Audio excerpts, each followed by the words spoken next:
여성 B-5 목장 김선 집사입니다.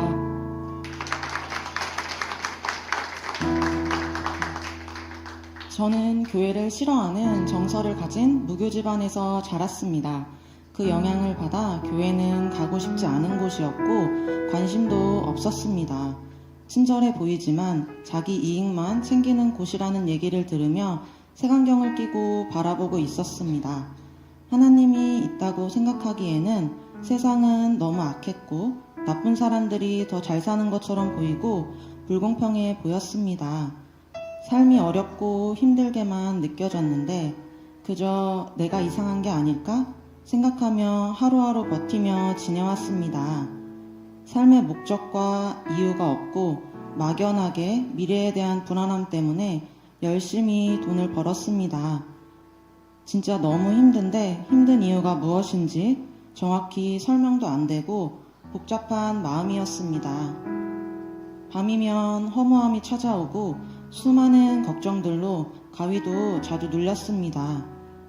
제 나름대로 해결하려고 새로운 것도 배우고 새로운 사람도 만나고 노력했으나 달라지지 않았습니다.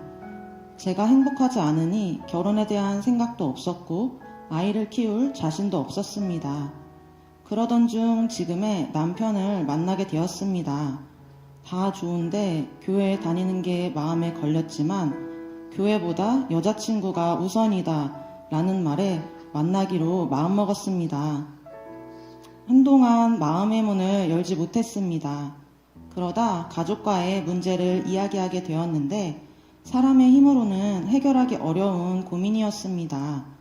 그때 남편이 행복모임이라는 곳을 가보라고 했습니다.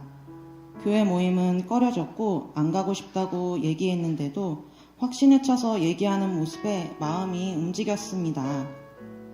한번 가보고 별로면 안 가겠다고 약속을 하고 참석하게 되었습니다. 제가 생각했던 것과 다르게 행복모임은 건강한 모임이었고 처음 듣는 복음은 충격적으로 다가왔습니다.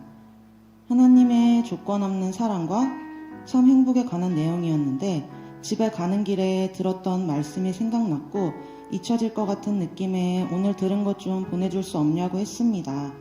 그 정도로 다시 듣고 싶어졌고 10주 동안 행복 모임을 마치고 오늘과 같은 행복 나눔 축제에 초청되었습니다. 그때 은혜로 예일교회 교인으로 등록하고 신앙생활을 시작하게 되었습니다. 교회를 다니지만 믿음이 생긴다는 것은 어려운 일이었습니다. 눈에 보이지 않는 무언가 있는 것 같지만 그게 하나님이다 라고 100% 확신이 생기지 않았습니다. 주변에서 기도응답 받은 거다 라고 말해주면 그런가 싶다가도 우연이 된 거 아닌가? 라는 마음이 컸고 절대적인 분이라고는 느껴지진 않았습니다.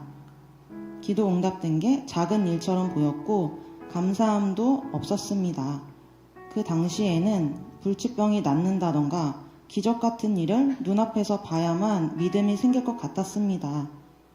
하나님이 나를 사랑하고 진짜 살아계시다면 사람이 할 수 없는 일을 보여줘야 되는 거 아니냐고 말했습니다. 그 정도로 하나님을 인격적으로 만나고 싶은 열망이 컸습니다.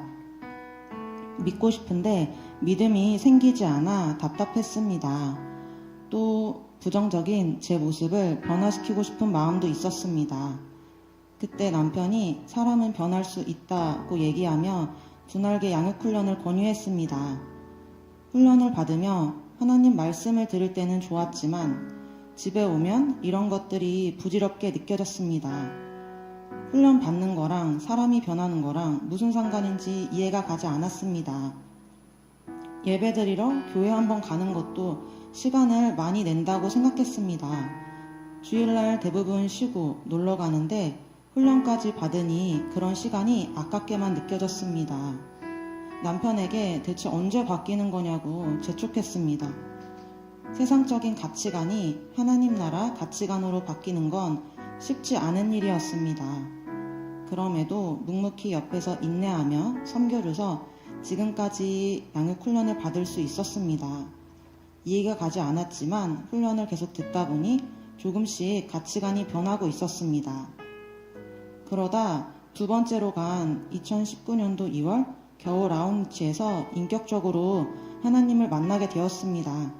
말로는 다 표현할 수 없는 경험이었습니다. 살면서 처음 느껴보는 기쁨이 넘쳤고 하나님이 얼마나 나를 사랑하시는지를 알게 되는 시간이었습니다.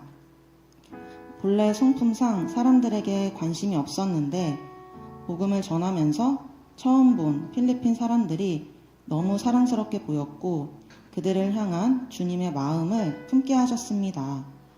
사람의 마음을 변화시키는 하나님의 능력이 너무 위대하게 보였고 그런 하나님을 찬양할 수밖에 없었습니다. 그동안 생각했던 하나님은 기도한 것에 응답해 주시는 분, 이렇게 단순하게 생각했습니다. 그저 복받기를 바라고 이기적인 마음을 품고 있었습니다. 저는 영혼 사랑하는 마음이 안 생길 줄 알았습니다. 그런데 기적같이 오늘 처음 본 사람들이 구원받아 행복한 삶을 살았으면 좋겠다라는 마음이 들었고 복음 전하는 기쁨도 느끼게 되었습니다. 생각해보니 그동안은 나를 하나님과 동등한 위치로 생각했습니다. 왜 낮아져야 되는지도 모르겠고 제 인생의 주인으로 인정하지 못했습니다. 그런데 하나님은 저한테 딱 맞게 기도 응답해 주셨고 더 이상 부인할 수도 없었고 하나님을 향해 품고 있던 모든 의문들이 한순간에 해결되었습니다. 하나님의 크신 사랑을 체험한 후에 삶은 달라졌습니다. 똑같은 하루지만 작은 것에도 감사함을 느끼기 시작했습니다. 세상을 바라보는 관점이 달라졌습니다.